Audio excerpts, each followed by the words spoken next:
Do you believe in free speech? Do you believe that people should be judged by their character, not their skin color? Do you believe in freedom of religion? If you believe these things, you're probably not a progressive. You might think you're a progressive. I used to think I was. My show, The Rubin Report, was originally part of the Progressive Young Turks network. Progressives struck me as liberals, but louder. Progressives were the nice guys. They looked out for the little guy. They cared about women and minorities. They embraced change. In short, who wouldn't want to be a progressive? But over the last couple of years, the meaning of the word progressive has changed. Progressives used to say, I may disagree with what you say, but I'll fight to the death for your right to say it. Not anymore. Banning speakers whose opinions you don't agree with from college campuses, that's not progressive. Prohibiting any words not approved of as politically correct, that's not progressive.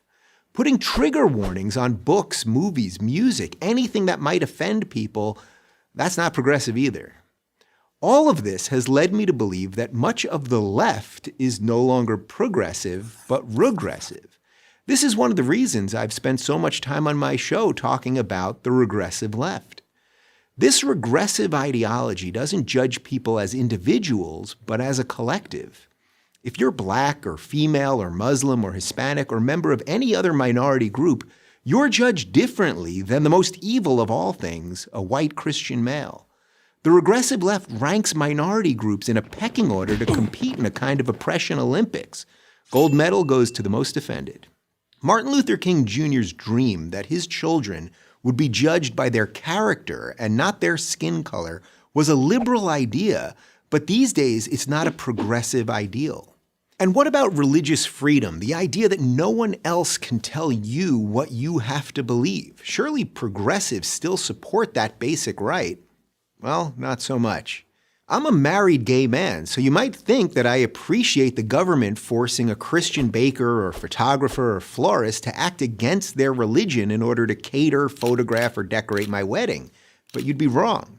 A government that can force Christians to violate their conscience can force me to violate mine. If a baker won't bake you a cake, find another baker. Don't demand that the state tell him what to do with his private business.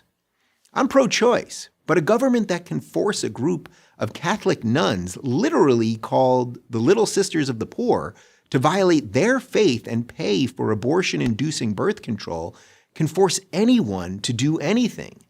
That's not progressive, that's regressive.